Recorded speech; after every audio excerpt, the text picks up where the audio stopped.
And here we go. It's Servet Hassan. The show is Intuitive Inc. It's a beautiful Sunday evening in California. And that's because it's always a beautiful evening in California most of the time. At least we're not having that awful weather like they're having those flash floods on the East Coast and fires in Northern California. Oh, terrible.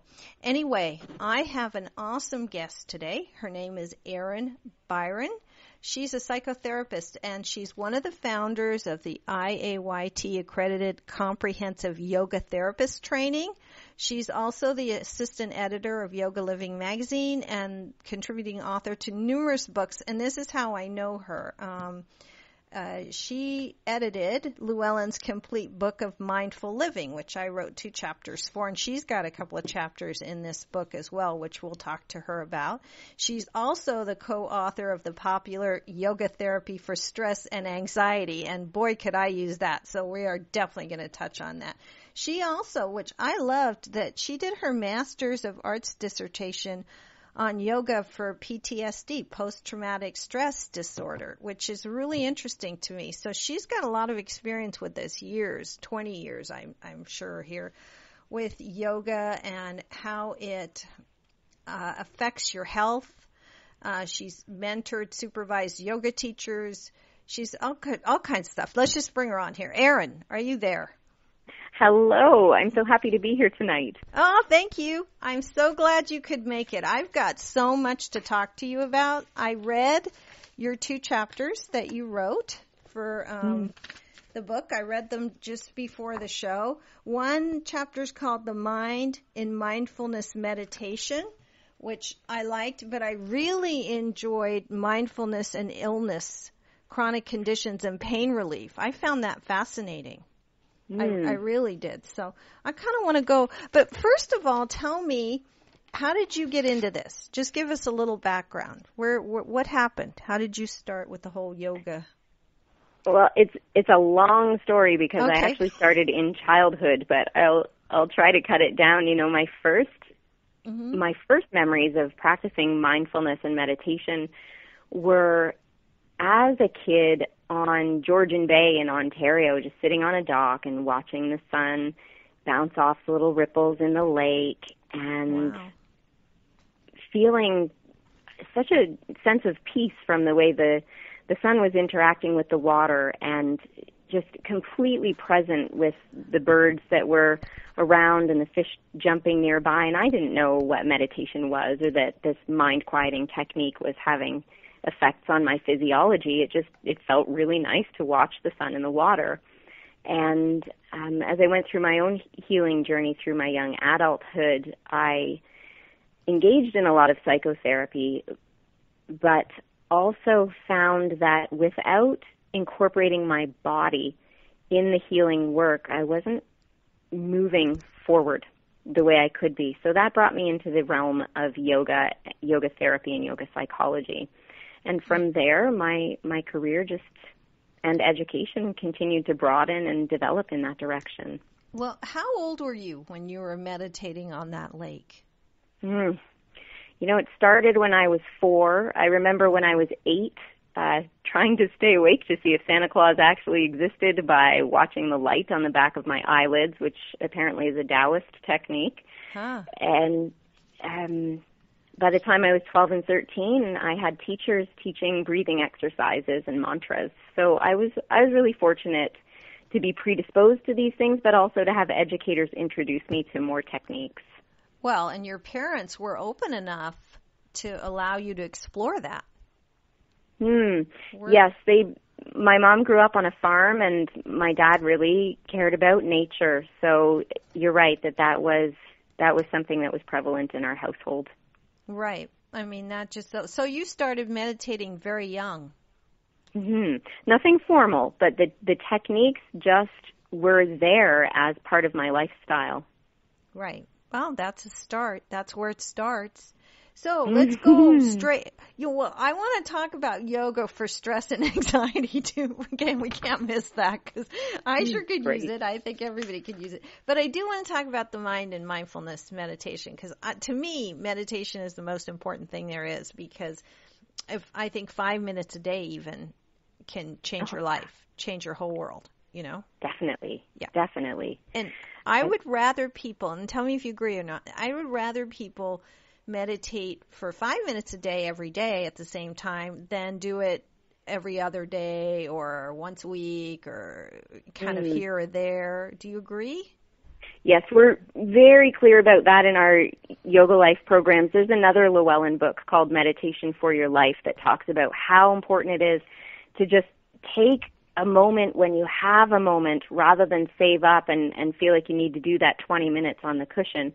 If you have 30 seconds and it's that 30 seconds that takes us back to ourselves, that is the best 30 seconds we could be spending on any given day. No amount of practice is wasted. It all goes towards building up the brain and regulating our physiology, keeping us centered and healthy. Right. Are you referring, is it Robert Butera's book that you're referring to? Yeah, I thought so. Okay.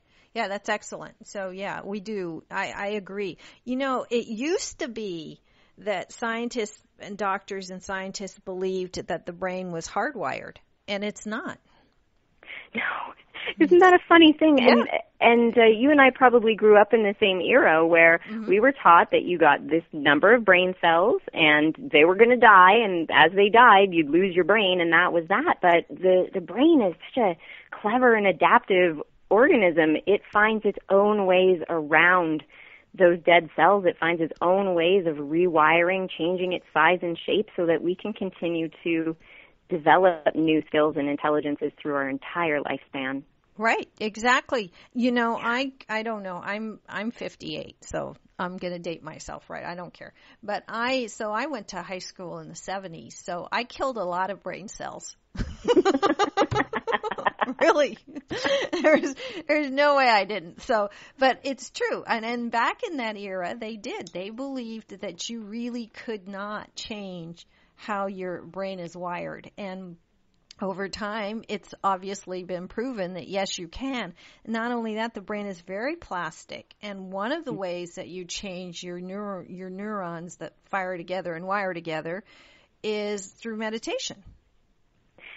Yes, the well-being that meditation brings us is key, the way it changes our brain waves, and it weaves itself into all areas of our lives. So for me, I believe that when we're being mindful and when we're established in some kind of meditation practice, again, even if that's only 2 minutes a day, we're harnessing the power of the mind in a conscious way so that we're able to direct that wiring and firing of those neurons.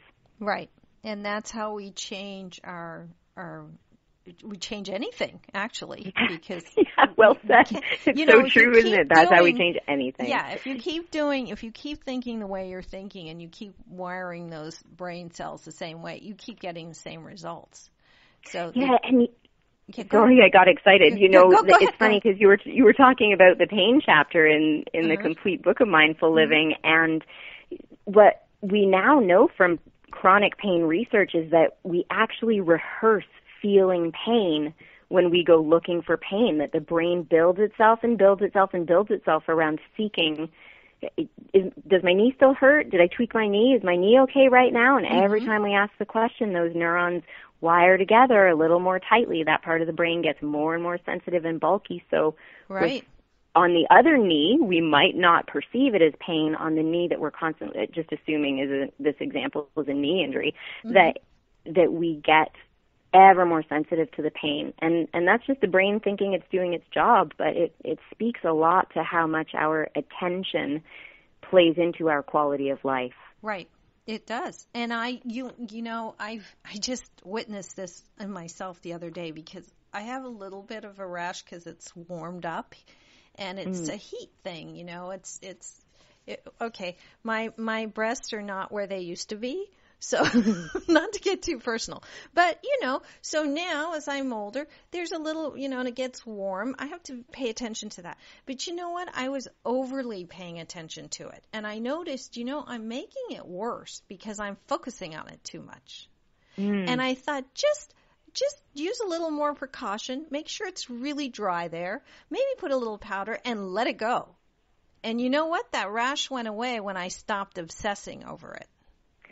Isn't that amazing? Our bodies are so amazing. I know it is. And you talk about that too. You talk about, lessons that you get from your illness. And, I found that fascinating because I worked with a Zen Buddhist monk many, many hundreds of years ago. And one of the things he was doing, he was working with people who had terminal cancer and had a very short diagnosis for length of living. And he was teaching them to love their cancer. I've talked about that before on the show, but he really, it made such a difference that it actually added years to some of these people's lives. They stopped fighting it. Yeah, and I know you talked a little bit about that because you're saying, if you get the lesson that your illness is trying to give you and you're not fighting it, you didn't put it quite that way, but it was the same kind of idea that I got from what you were talking about, right? Absolutely. Yeah.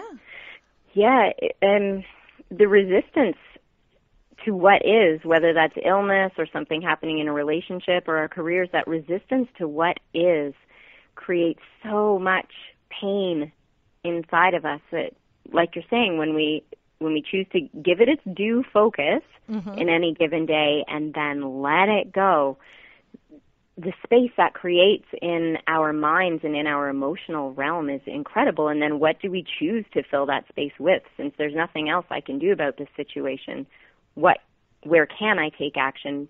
What do I want to focus on? Where is the joy in these everyday moments? Right. Excellent. That's a good way to put it. Also, the other thing you talked about, which is also something I learned from the same monk, he was brilliant. He taught me so much. You say in that chapter, you talk about not saying my body parts, like my knee, but just the body part. The knee is not her. And I remember him saying it because I remember one day he wasn't feeling so hot, and he said he didn't say my body hurts. He said the body is tired. And it was I never forgot that, some of the things that I learned there. And that was one of them. He never said my body's tired or I'm tired. He would say the body isn't awake today or something. And I thought, he's disconnected. So talk about that a little bit, being from the observer perspective.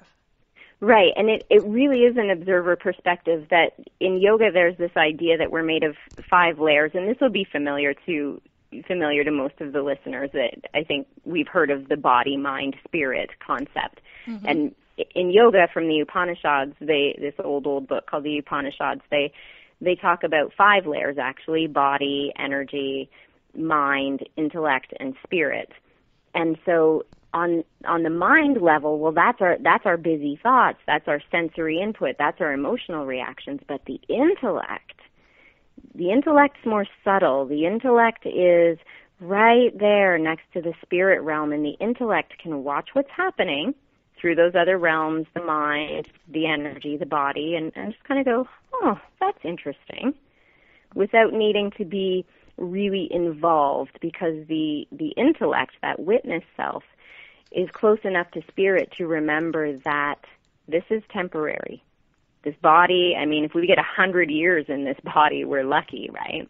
Right. And yet, in some way, the belief is that consciousness continues. Even when the body becomes earth, the consciousness in some way continues. So if we can stay connected to this more subtle realms of our conscious and not take the body so personally, and I realize that might sound strange, but as we cultivate a meditation or even a daily mindfulness practice just of witnessing, we can see, okay, the body speaks its own language actually. The energy has its own flow. The way my thoughts and feelings are flowing is a choice within me, and I can actually change those things. They're not fixed. So the witness really reveals all kinds of great mysteries and opportunities for us.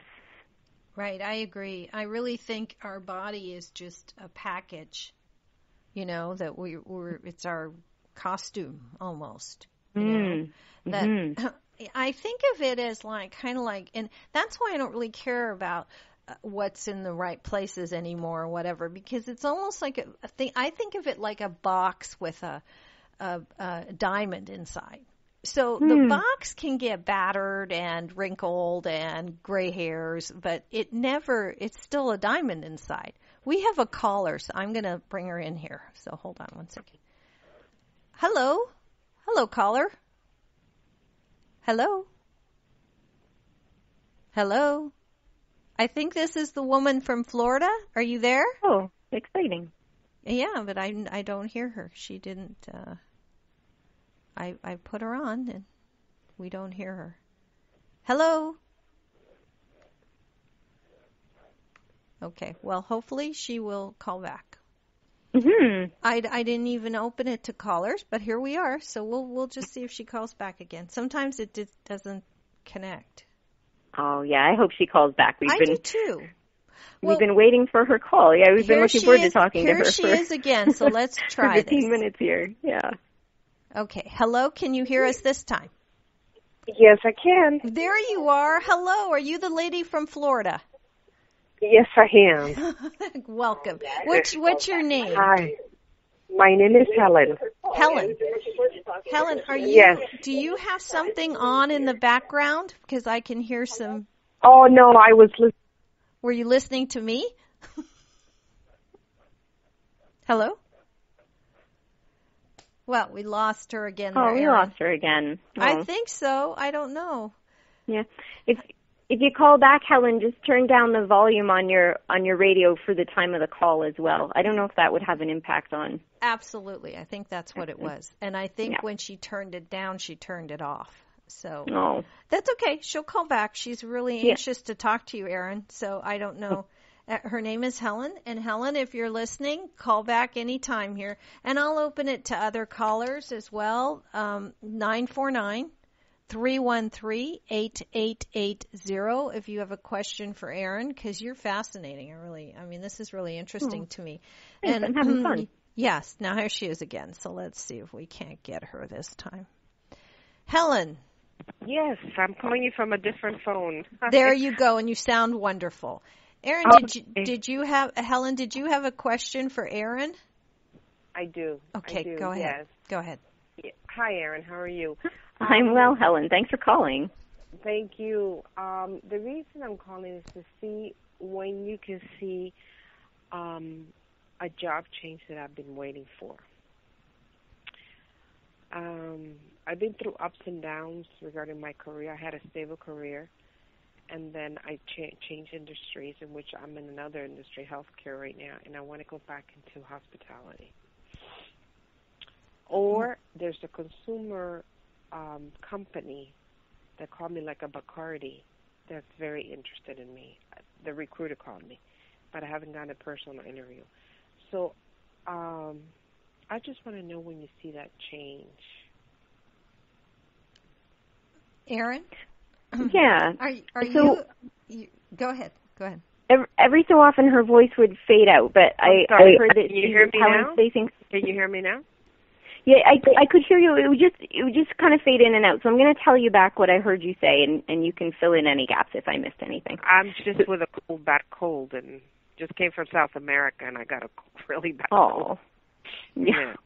That's okay. So you're facing lots of opportunities right now, Helen, right? Well, not a lot, but I want to see that change,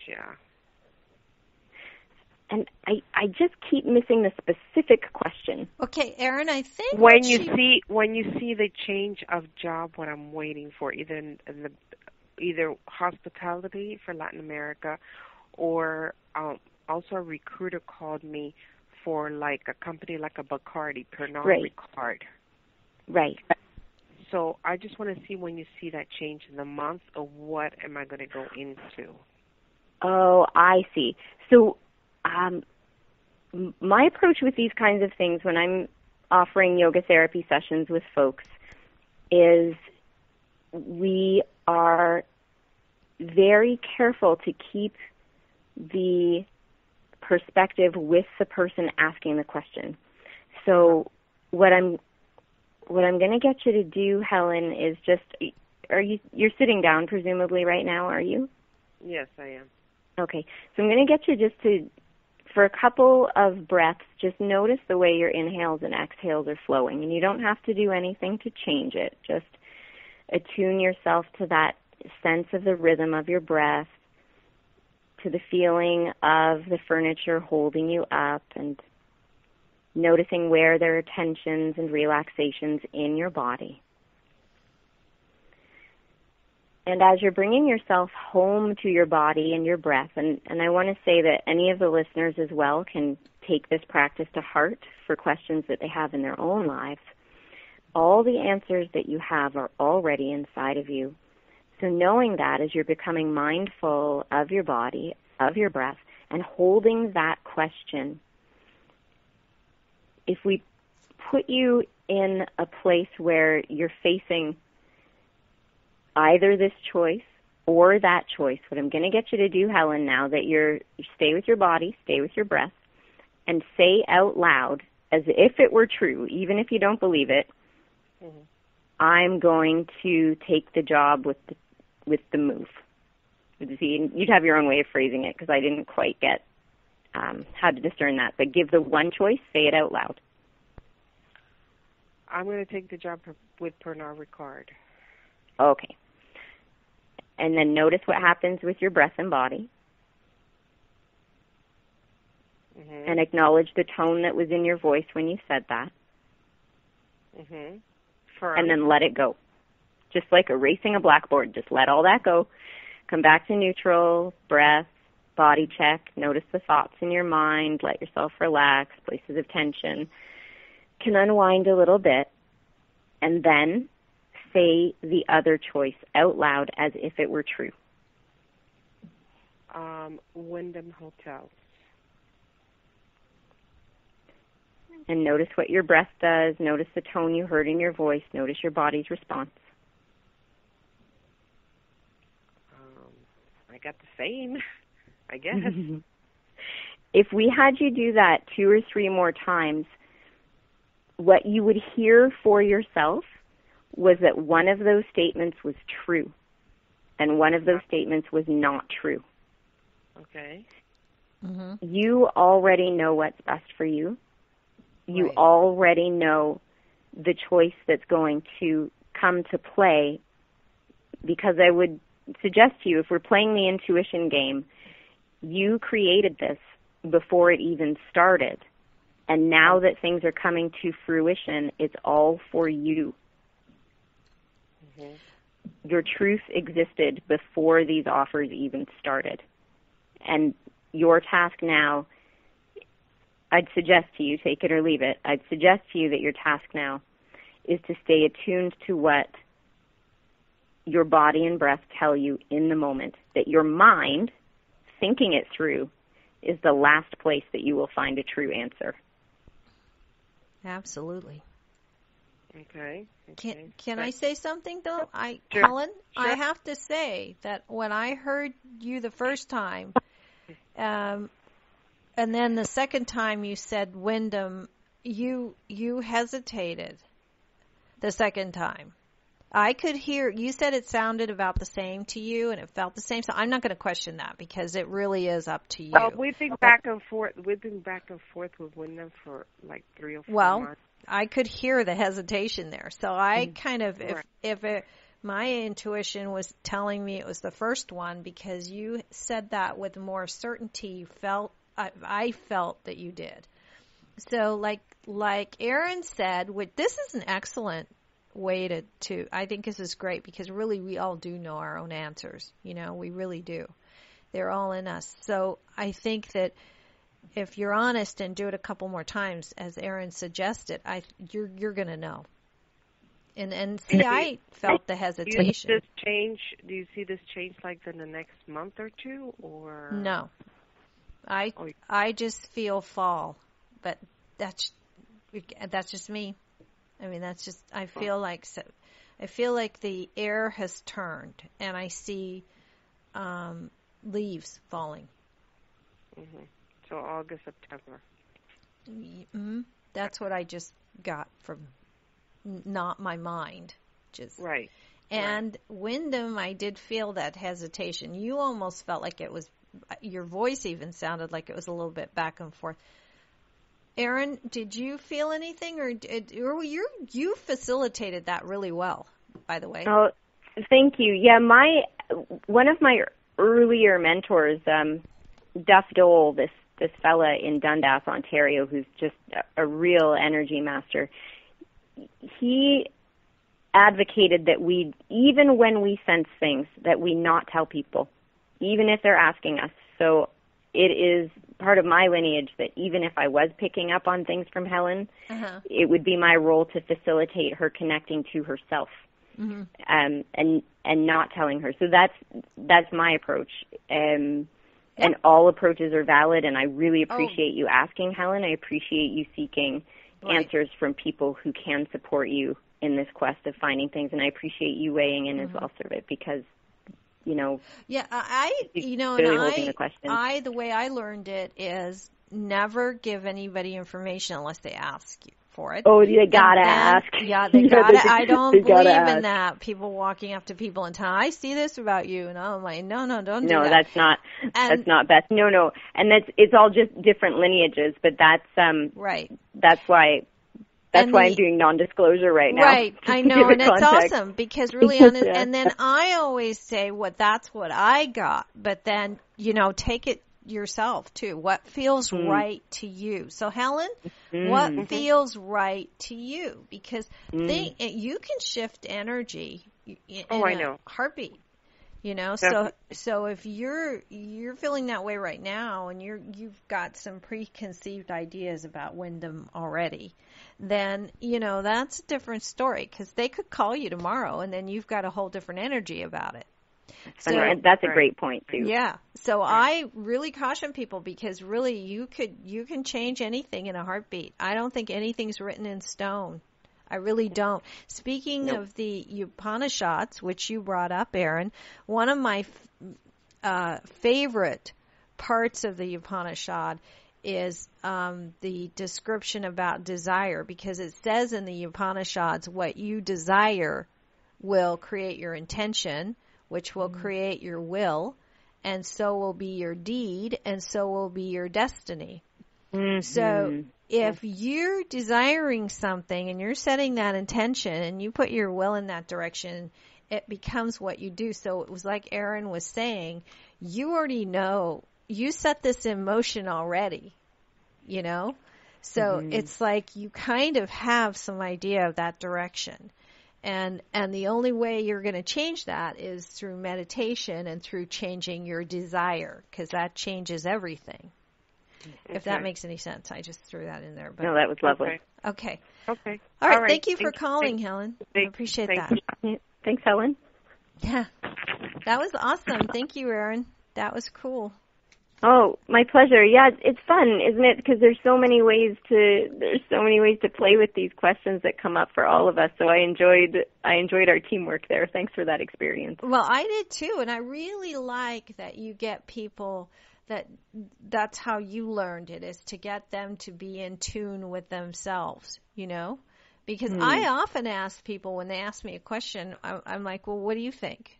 And then they kind of give me and then I go, what do you really think? Because they really kind of often know already.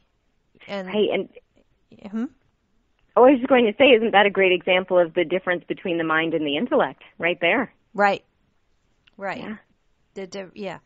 And I think the difference between psychics and being intuitive is that psychics sort of reach into energy, and if they use their mind, if they use their intellect, then there's room for error. Whereas intuition is you connecting to your higher source. I think of it as like a spontaneous reaction of your soul. Because we have spontaneous reaction of the mind. We don't tell ourselves to breathe or blink or, we just do that automatically. And I think we have the same thing in our soul, and it's called your intuition, but it's your intuition. So if you connect to that, you can connect to anything. You can find out anything. Well, if anybody else wants to call in, I think that was awesome. 949-313-8893. 8880. So let's see if anyone else calls in. I think there were some people, I think your chapter on chronic illness, chronic pain, chronic illness was really relatable to a lot of people. Do you want to talk about that a little bit? We touched on it when we said it's, don't say my body parts, say the body parts. But there's also something else that was interesting. To not say should. Yeah. Stop. The worst. Shut the should up is how I put that. But yeah, shooting all over ourselves, right? Yeah. You heard that joke. That it's I think that when we're in the should place, we're turning away from what's true for us. Because if I think I should be doing something, whether that's laundry or picking a certain career path or walking the dog, but I'm not doing that thing, if I spend time thinking about I really should get those clothes in the washer, then I'm not paying attention to the reason why I'm not doing it. So when I think we're turning away from the truth, there's a reason why we're not. What if we investigated that instead? And if it's just laziness, well, that's one thing. But a lot of the time there's something else going on there that deserves acknowledgement. Hey, hold on, we have another caller. Hello? No, it's great. Hello? Hello, my name's Catherine. Hi, Catherine. How are you? I'm fine, thank you, and I'm enjoying the radio talk show this evening, so I appreciate both of you being there. Thank you. Thank you, Catherine. Do you have a question for Erin? Yes, I do. Okay.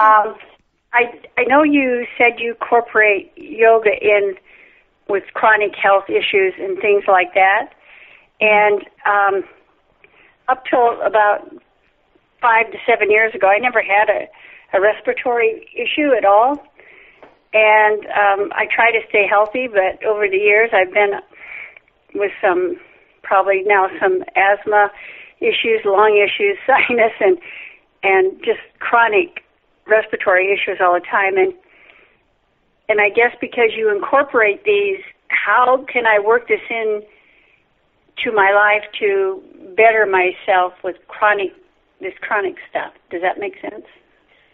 Yes. So I hear you asking about how can I use these respiratory issues as a tool to continue to make my life better or further my growth. That's correct, yeah. Okay. I mean, and I'm a pretty positive person, and I always hope for the best, but then I'm constantly on and off prednisone all the time. And just currently I've tried to change my intake on food, my diet more or less, my eating process. Wonderful. But I need some insight. Okay. Well, it sounds like you are already, like you said, you're a positive person, so you're already in that mindset that's going to support you in staying well in the mind. In our comprehensive yoga therapist training, the number one thing we endeavor to instill in our trainees is that healing begins in the mind. So you take somebody with a chronic condition, you can show them practices, for respiratory. We could talk about doing the neti pot, the sinus cleanse. We can talk about nutrition interventions like you're doing. We can talk about rest, yoga poses for the upper respiratory system. We can talk about moving to a less polluted area or going for a walk in the woods, getting more oxygen, all these kinds of lifestyle interventions. And they may or may not work for a person, but if that person is curious the way you are there, Catherine, and wondering, okay, what's this teaching me about myself, about my relationship to this body, about self-care, about nutrition choices, that curiosity is going to create a wellness. And on an even deeper level, and we touched on this earlier tonight, accepting things as they are, just accepting this is the reality right now. Being able to cultivate that acceptance, because, you can look around you and you see people resisting their lives all the time. That's what complaining is. It's that resistance. I wish things were different. How can I make this more of what I want it to be? And if instead we become more accepting, then the mind can rest. Then the thoughts can slow down and we're in a more meditative and peaceful state as an everyday way of being. So that is the healing of the mind right there, is being curious and letting things be as they are, while at the same time doing what you're also doing here, Catherine, and looking at lifestyle and taking steps so that you are doing everything you can to advocate for your own health and well-being through your actions. Sorry, Catherine. Catherine. Do you think that yoga would help Catherine? Based on the empirical studies that are out there, yoga has a lot to offer people with respiratory issues. Our lineage is from the Yoga Institute of Mumbai, and they have an excellent cardiovascular program for recuperation there in India, and also a very successful program for asthma. So that's anecdotal, but there's lots of empirical studies as well showing that the breathing practices of yoga, the movements of yoga, the mental impacts of yoga all can go a very long way in supporting a stronger respiratory system.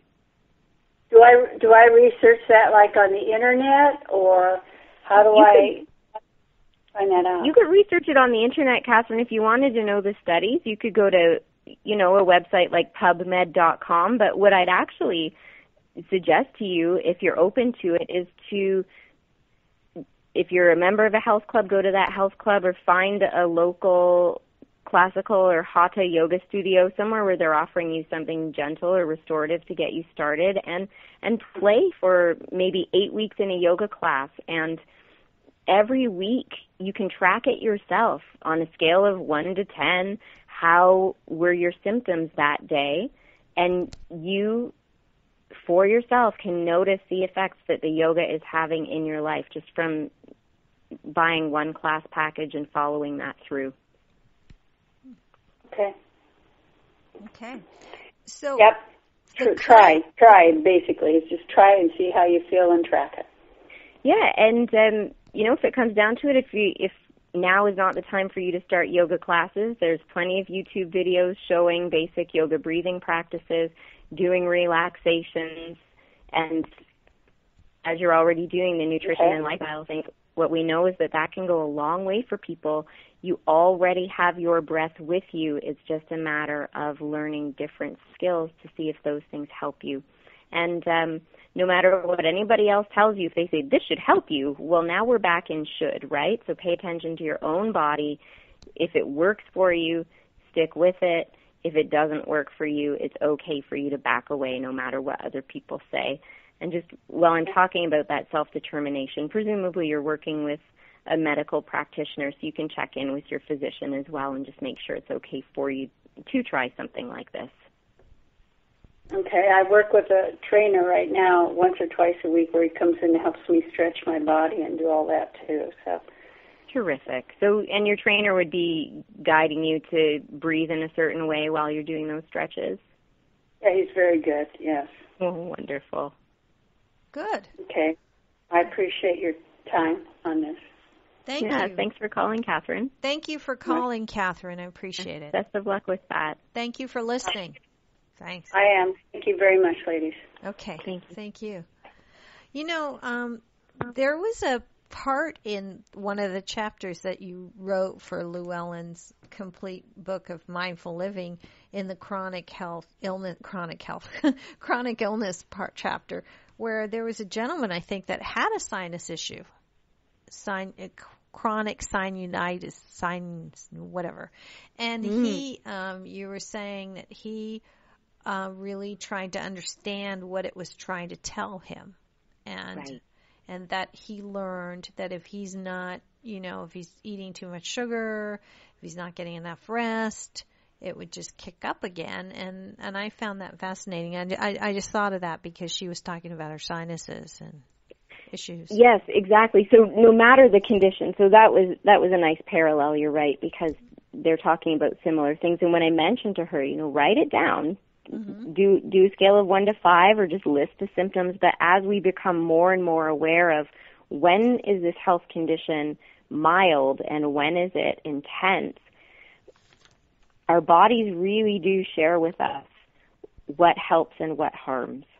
Right. And you talk about that too. You talk about it being, it's not about the dichotomy of being in pain or pain-free. There's such a vast, scale in between that we need to pay attention to, because it varies and it's up, it's down. We need to pay attention to that. And I think that's where the mindfulness really kicks in. Mm-hmm. Right? Yeah. Okay. Let's also anxiety and stress. I think a lot of illnesses come from that to start with. So yoga, the practice, and you're talking, you said that your lineage is from Mumbai, right? Yes. So how does someone, first of all, I'll go off track a little bit here. How does somebody find hatha yoga? How do they know they're going to a good yoga person? That's a good question. 'Cause some people don't let's just go to Yoga Works down the street, and there's lots of yoga out there now, and there's lots of quality yoga out there. The industry is getting more and more careful about how they're certifying people and who's getting certified. Some important things to keep an eye out for, I think, here, speaking in broad terms, are that, are you being encouraged to listen to your own body? Right. Are you allowed to adapt the poses so that they suit you? Mm-hmm. And if somebody makes suggestions about how your poses could be different, are they doing that gently? Are they respectful of your physical space? Are they gentle if they're going to touch you? And are they incorporating all the components of yoga? In other words, are they talking about lifestyle inspiration? Are they giving you adequate time to relax, to breathe, to quiet the mind, in addition to what we usually think of as yoga in the West, which is doing the postures?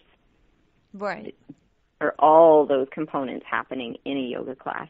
And do you feel connected to your teacher? Because the quality of that relationship, the trust, being seen and respected as a human, being allowed to be yourself in the class, those are really important things that help us get more benefit out of our practice. Right. Right. So, yeah, because I know most people are not bothering to check to see where instructors got instructed. They're just going. So it's important to know when you get there that if someone's pushing you, or you're not, not encouraging you to do the poses gently, it's all important. I'm glad we talked about that. I'm glad we brought it up, because it's true. Correct. You don't know. So the type of practice you do you teach somewhere? Can people find you? Yes, I teach at my home base is a yoga center in Brantford, Ontario, Canada. And I also travel and offer workshops through the United States and Canada, as well as week-long wellness retreats internationally. Great. So tell everybody how they can find you. So they can find me on my website, which is my name, ErinByron.com. Well, it's Erin with an with an E-R-I-N. Yeah, I-N, not E-N. And Byron is B-Y-R-O-N. So it's ERINBYRON.com, right? You got it. I know you know how to spell your name, but I have to tell people out there, I want them to find you if they need you. I appreciate that. Thank you. Yes, no, we cannot go anywhere without doing that. And also, I'd like to mention the books, too. So we have the Complete Book of Mindful Living, which is written by a lot of people. It's written by a lot of really great authors, yourself included. Yep. Well, yeah, and there's people like Michael Bernard Beckwith and Jack Canfield, Cindy Dale's in there, who's going to be on the show in September. Ralph Gates, Ralph Gates, who hasn't confirmed a date but said yes, he would do it. So, yeah, there's quite a few people from the book in here. How did this come to you? How did that find you? That found me through Robert Butera. He's written a couple of books for Llewellyn, and he and I co-authored the yoga therapy for stress and anxiety. And then because he wrote Meditation for Your Life, Llewellyn approached him about being basically the tour guide for this book, and he and I have been collaborating really well on our written works. We have another one on the go, and so he invited me in on the project. What's the one that's on the go? It is another yoga therapy book. I'm not sure how much I'm allowed to say about it. Okay. I'm not going to push it. just gonna ask. It's another yoga thyrope book. People will look for it, and they've got your website now, which is just erinbyron.com. ERINBYRON.com. And the book is Llewellyn's Complete Book of Mindful Living, and the other one is Yoga for Stress and Anxiety, right? Yoga Therapy for Stress and Anxiety, yeah. And also by Llewellyn, correct? Also by Llewellyn. It's right. True. Well, you have a lot going on. And then you do come to the United States a lot for workshops, seminars, and all that kind of thing? And people can find those on your website, correct? That's right. The events calendar has that, and we update the events calendar every month and are always booking more dates. Cool.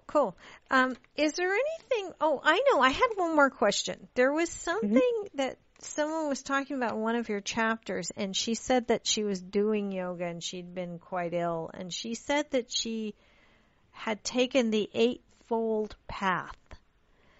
Right. And nowhere was it explained what that was, and I was curious. So I wrote that down. I said, I have to ask you, what is the Eightfold Path? Nice. Thank you for asking. So that was Marion. She's one of our students in Brantford, Ontario, and so she was living with a lot of pain, and at our studio we teach classical yoga styles. The Eightfold Path is from the Yoga Sutras, another good old book, and my joke about the Yoga Sutras is that it's actually a handbook to enlightenment. Chapter 2 of the Yoga Sutras basically says, if you follow these 8 limbs, you could attain enlightenment by following these 8 steps. And the steps are to limit harm. So, in other words, to not do harm or violence to others or to yourself through action or word or even thought. So, number 1, limit harm. Number 2, and then they give you a few different ways to limit harm. And number 2 is to cultivate purity. So, and purity not in the sense of puritanical, but purity in terms of mental cleanliness, right? Staying focused on truth, cultivating contentment, studying art or scripture that means something to us. The 3rd is the yoga postures. 4th is the breathing. 5th is remembering that our senses lie to us, and to instead attune our senses to an inner truth, call them back to their source. And then concentration, which leads to meditation, which leads to an enlightened state. Wow, I'm glad I asked. No, that's awesome, and it's all true. We could do a whole other show on just that. I mean, it's it's vast. Once you go down that rabbit hole of the Eightfold Path, there's lots to see in there for sure. Right. And I thought I kind of knew what it was, but I thought I have to ask because that's how we grow. I'm not that, vain that I think I'm always learning, and I think it's important that we know. And breathing and all of that, truly, yes. If we want to even come close to, but I love that, the purity and also to not get caught up in your senses, which was one of them, right? Yes, yep, the 5th limb. Yeah, and again, in the Upanishads, it says if you can see it, feel it, taste it, touch it, and the other one, it's not real. It's just transitory. It's transitory. Oh, isn't that beautiful? Yeah, anything that you really can see, touch, taste, and on all of our 5 senses, if it can come and go like that, then it isn't the real thing. That's right. How I learned it, So, I love that. Thanks for saying that. This is really awesome. I could just talk to you forever. No, this is a great chat. I'm having so much fun. I know. It's we just need a glass of wine and we're set. We could go for hours.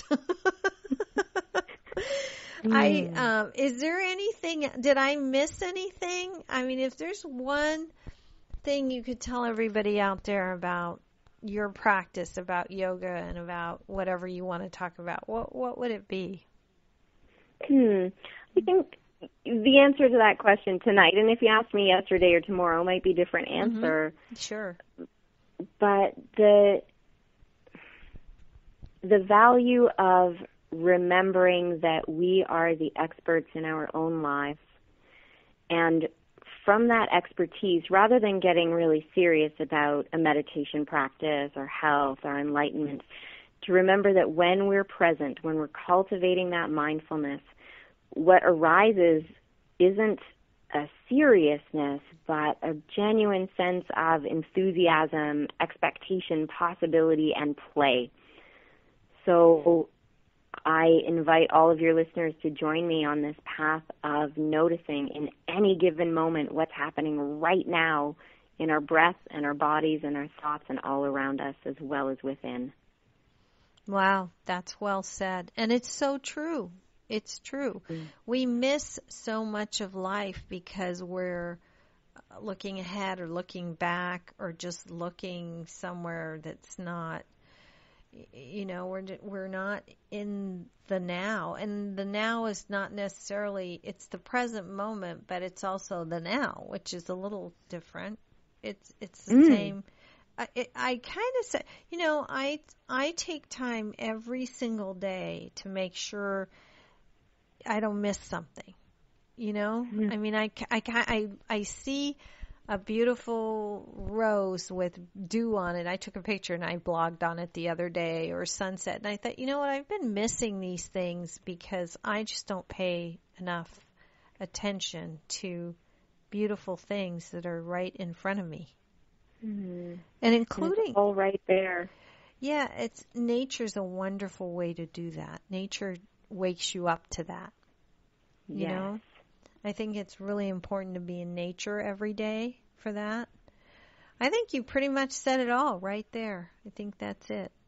And you continue to work with your main focus in your work is yoga as therapy for many things, not just, you know, stress or anxiety, for post-traumatic stress, for chronic illnesses, for everything, right? Yes, yeah, and I've done the next book, not the one I'm writing with Robert Butera, but one I'm writing on my own, also for Llewellyn, is following the yoga therapy path to connect to our own creative inspiration.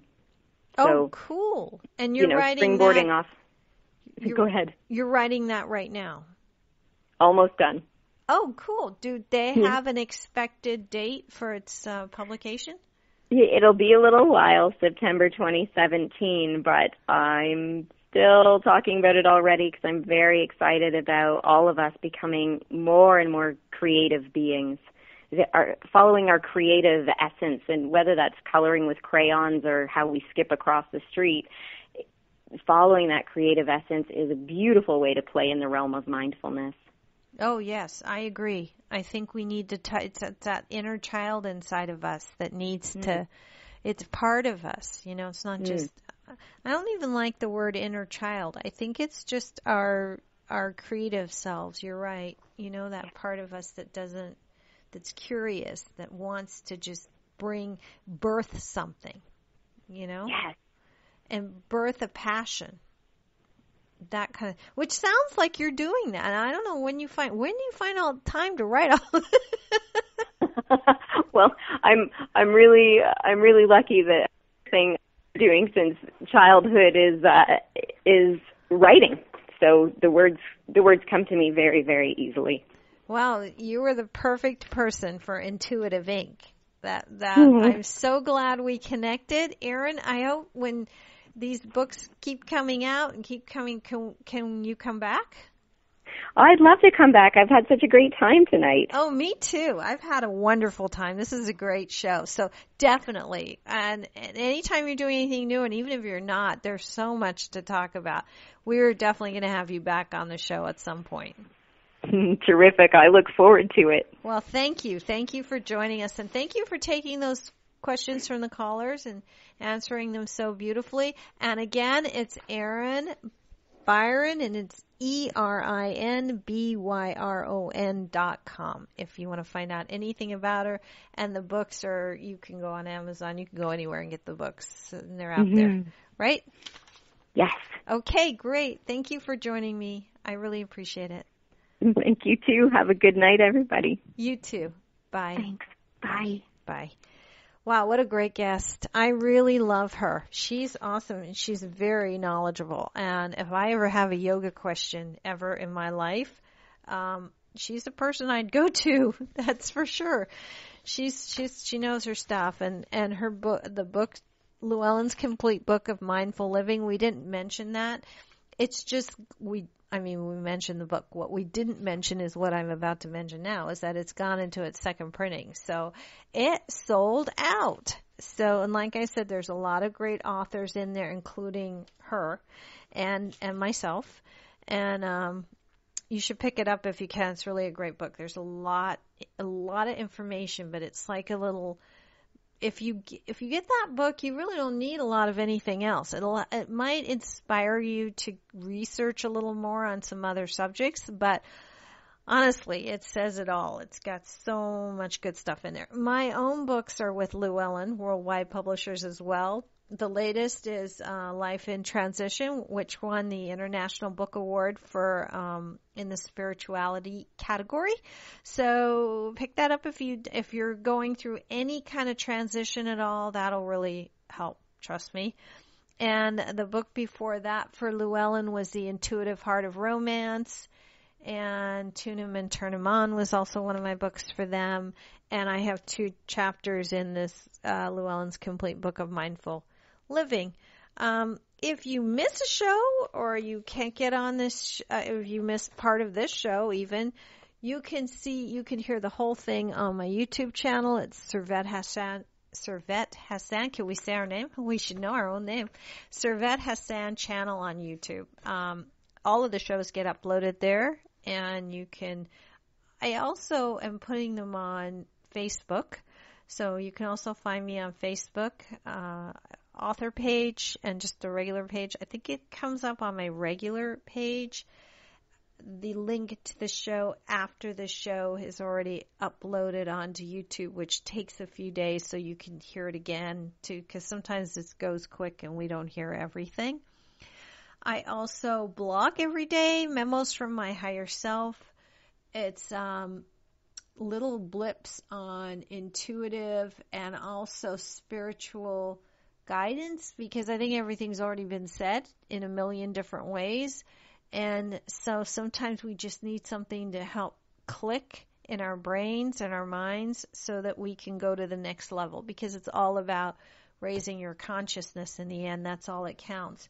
If you don't change how you think and feel, you can't change your life. We talked about that with Erin a little while ago about rewiring your brain, your minds. And if you don't, nothing changes. But the only way you change things is by doing that, because then it raises your consciousness and things go from there. So you don't even have to manifest. It manifests by itself at that point. But that's the only thing. So all these other things are explaining to you how to do that. So it's the only way that real changes occur and you manifest anything in your life. So my own website is servethassan.com. It's SERVETHASAN.com.